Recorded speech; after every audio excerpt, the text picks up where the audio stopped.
Olá, seja bem-vindo a estas nossas conversas dominicais. Vamos continuar a fazer algumas observações, digamos assim, críticas a respeito do sino, sobre a sinodalidade e, nomeadamente, sobre o grande tema que é caminhar juntos como objetivo principal. Não se trata de discutir ideias, teorias. Aliás, há uma indicação mesmo de que as teorias, a teologia, só pode atrapalhar o caminho sinodal porque implica divisões e o que importa é alcançar consensos. Portanto, vamos continuar esta meditação, esta observação crítica, digamos assim, a partir de dois eventos que me parecem significativos sobre o que significa a mentalidade ou o estilo sinodal que agora, nesta fase, os organizadores do sínodo pretendem desenvolver ao nível da Igreja como forma de recepção daquilo que, do mês de outubro, foi pelos sinodais discutido não, conversado, escutado, rezado. Depois, naturalmente, que daqui a um ano, é outubro de 2024, a segunda sessão do sínodo chegará a algumas conclusões, se é que é possível chegar a algumas conclusões, tendo em conta o método utilizado, que é a preocupação no caminho, a preocupação no escutar, sem qualquer outra finalidade senão o gosto por caminhar, por escutar, por rezar juntos, por caminhar juntos. Sendo que neste caminhar juntos estão envolvidos não só os católicos, não só a Igreja como tal, propriamente dita, mas todos os outros cristãos, os homens de boa vontade, de outras religiões, etc. Eu vou tomar como modelo, digamos assim, que nos permite oferir o que é o estilo sinodal a partir de dois eventos recentemente realizados. Um em Portugal, que já referi, aquele encontro de responsáveis pela pastoral universitária de um grupo de cristãos, de uma comunidade aqui em Portugal. Não vale a pena sequer referir os autores, mas sim o evento que se realizou de 10 a 12 de novembro deste ano, 2023, e o outro que se realizou no Brasil, a 15 de novembro de 2023. Comecemos pelo primeiro, porque o primeiro manifesta o estilo em que o caminho sinodal deve ser percorrido, a partir de duas frases que me parecem ser sintomáticas do estilo, isto é, daquilo que nos diferencia, aquilo que identifica um certo estado de coisa, ou um movimento, ou uma comunidade, o estilo próprio. Ou nos estilos artísticos, o estilo Miguel Ângelo na pintura, ou na escultura, ou o estilo de Rafael na pintura, o estilo de Leonardo da Vinci, ou na música, o estilo de Mozart, de Beethoven, etc. Portanto, o estilo, aqui o sínodo pretende introduzir um estilo de igreja, uma igreja sinodal, ou até, se quisermos, como dizia alguém, uma superiora maior das congregações religiosas, que dizia o homem sinodal. E, portanto, a sinodalidade implica um estilo de vida, de praxis, de modo de ser, que identificaria o ser cristão no futuro e que envolve, naturalmente, tanto o caminhar juntos, ou seja, na prática, como na teoria, como na liturgia.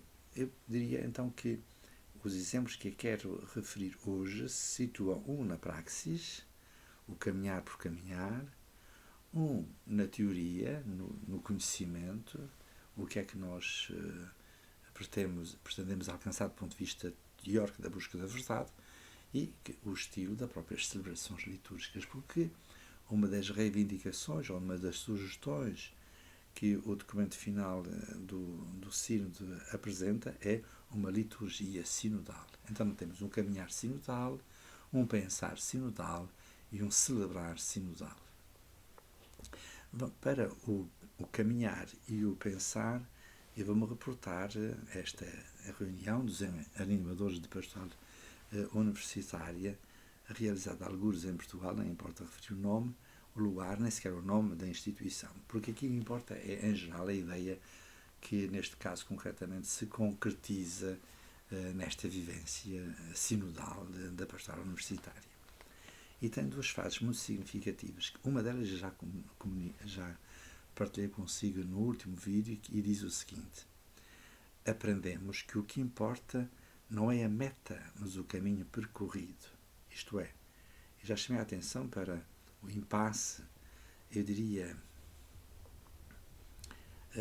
o absurdo desta afirmação, porque aprendemos que o que importa não é a meta, mas o caminho percorrido. E depois acrescenta: e o caminho é sinuoso, com espinhos que nos ferem, que nos tornem vulneráveis, e nós somos eternamente imperfeitos. Quer dizer, o mínimo que eu posso dizer é que isto não tem sentido nenhum. Não tem sentido nenhum. É um absurdo. Porque, primeiro, o caminho leva a um lugar, a uma direção, a uma meta. Quer dizer, se este caminho interessa o caminho pelo caminho, era como se eu dissesse: eu vou me meter no avião pelo prazer de andar de avião, não importa o para onde. Quer dizer, eu vou me meter no avião para viajar só pelo gosto de viajar, tanto faz para um ou para o outro lado qualquer. Ao passo que eu, como cidadão e como pessoa, desejo tomar um avião para ir para Toronto, por exemplo, ou para ir para São Francisco, que são os lugares que eu tenho visitado mais recentemente. Entrar no avião pelo prazer de andar de avião não tem sentido nenhum. E pelo prazer de viajar com aqueles que estão viajando comigo e que são passageiros que eu ignoro completamente. Mesmo que se viajam ao meu lado, são desconhecidos, são próximos, é semelhante, e tenho para com eles uma atitude de cortesia, mas não me interessa usufruir o prazer de andar de avião. Para isso eu não vou de andar de avião. Não é? E é a mesma coisa no caminho. Eu vou para o Porto, para Lisboa, para, sei lá, para Madrid de comboio, ou de autocarro, ou de automóvel, ou vou para Santiago de Compostela em peregrinação a pé. Mas quer dizer, a meta é fundamental para o caminhar. E, portanto, esta, digamos, circularidade, aliás, o cardeal Goderich sublinhou que a disposição das mesas era significativa de como a igreja no futuro deve ser. Uma igreja à volta de uma mesa. À volta de uma mesa não se caminha, estamos parados, estamos sentados. Portanto, esta reunião destes animadores da pastoral universitária, ao fazer esta afirmação, mostram que o caminhar juntos é um paradoxo, é um absurdo. Porque não se caminha, estamos parados. Até porque são grupos tão diferenciados. Uns querem ir para um lado, por exemplo, os progressistas, outros querem ir para outro, os conservadores, os cristãos da reforma querem ir para um lado, os cristãos enfim, de outras confissões querem ir para o outro, os ateus querem ir para o outro lado, os inimigos da igreja querem ir para o outro. Quer dizer, é uma confusão generalizada que não permite sequer dar um passo. Portanto, esta verificação de logo o absurdo do método sinodal, que não tem saída, não tem para onde, não tem finalidade. Nós precisamos saber para onde, e se vamos para onde e sabemos a meta da nossa caminhada, podemos juntar outros que caminham connosco. De outra forma, é um absurdo. A outra frase é muito interessante. Esta coloca-nos do ponto de vista da prática do sino de como caminhar juntos. Não tem sentido, é um absurdo. Estamos à volta da mesma mesa. Não há um passo sequer, porque não há uma meta, não há uma finalidade. A outra é mais interessante. É de outra dimensão. Diz, porque mais importante que a resposta é a pergunta. Mas quer dizer, eu vou perguntar para perguntar, mas eu pergunto o quê? O homem, do ponto de vista filosófico, é um ser questionante. Mas o que é que se questiona? Questiona-se sobre a verdade e sobre o bem. São as duas questões fundamentais que articulam a metafísica, isto é, a questão da verdade. O que é a verdade? E a verdade tem a ver com a consistência do ser sobre o qual se pode construir um alicerce. Que é um alicerce sobre o qual se pode construir uma vida, um projeto de vida, a verdade. Importa é a pergunta, mas perguntar o quê? Perguntar o quê? É irracional. A partir desta experiência destes jovens, que, enfim, levados pelo entusiasmo do caminho sinodal, levaram a um absurdo do caminhar sem meta e a irracionalidade de uma pergunta sem respostas. Quer dizer, realmente é impressionante como é que somos envolvidos nesta temática aparentemente interessante, inovadora, mas que é ou absurda ou irracional. E o outro caso que eu gostava aqui de referir como modelo, como referência, é o que se passou recentemente, no dia 15 de novembro de 2023, portanto há poucos dias, em Manaus, no Brasil.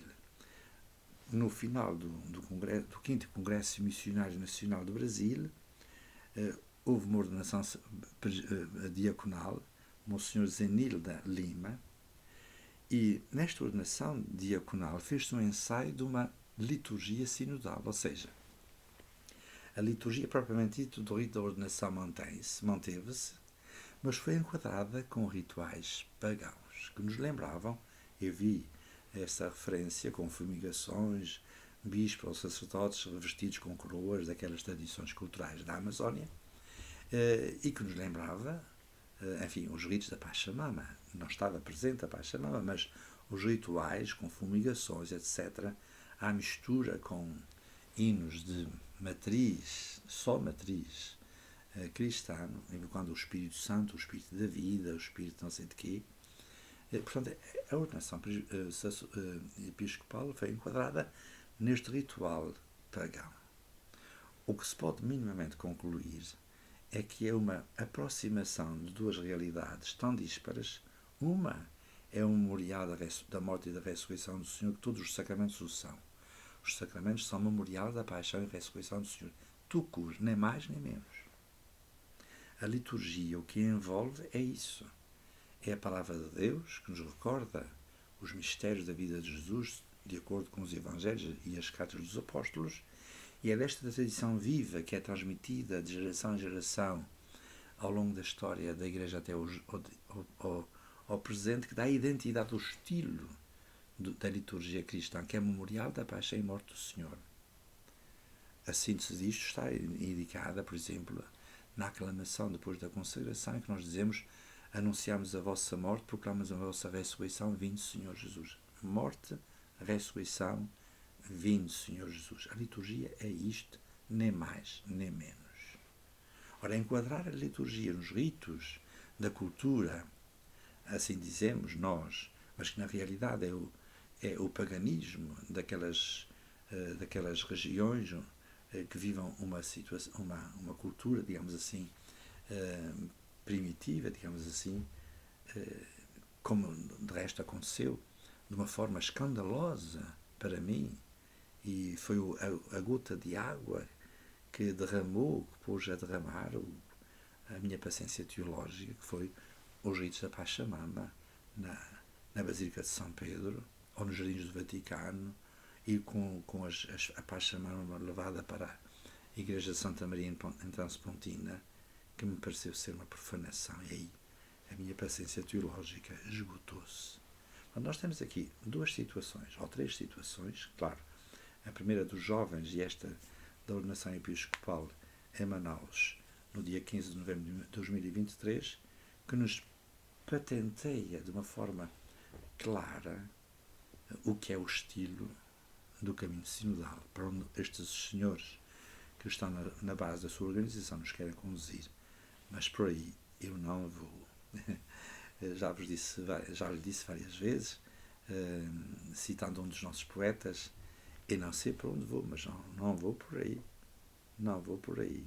Ora, o paradoxo no caminho sem meta, a irracionalidade de uma pergunta sem resposta e uma liturgia que se enquadra no paganismo, por aí não dá.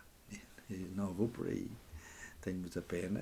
Talvez isto possa ferir algumas susceptibilidades, mas eu não vou por aí. Que os outros vão, quem quer que seja, mas eu não vou por aí, e eu também sou igreja. Penso que estes tempos são muito importantes e peçamos ao Senhor que nos ilumine, que nos dê a sabedoria de pelo menos sabermos que caminhos havemos de não percorrer, porque o caminho que nós queremos percorrer é Jesus Cristo que disse uma vez: eu sou o caminho, a verdade e a vida. Ele é a pergunta e é a resposta. Assim sim, é o mistério de Jesus Cristo morto e ressuscitado, que é escândalo para uns, loucura para outros, mas para todos é a palavra da salvação que nos vem na cruz do Senhor ressuscitado, que é verdadeiramente Rei. E hoje celebramos o dia de Cristo Rei, é verdadeiramente Rei porque venceu a morte e nos deu o seu Espírito para participarmos nesta vitória. E o critério para chegar lá é identificar no outro Jesus Cristo, ver no outro Cristo. Tudo o que fizeres a um dos meus irmãos mais pequenos, isto é um discípulo de Jesus, cristão. E também aos outros, é a mim que o fazeis. Porque ele é Cristo, o outro é Cristo. E se eu reconhecer o outro, no outro, e sobretudo no inimigo, a Cristo, porque foi Cristo que o criou, à sua imagem e semelhança, eu estou no caminho da vitória sobre a morte e na participação da ressurreição. Foi muito bom tê-lo consigo a ouvir nesta minha conversa dominical. Espero encontrá-lo na próxima vez, se Deus quiser. Muito obrigado pela sua atenção. Até à próxima conversa dominical, se Deus quiser.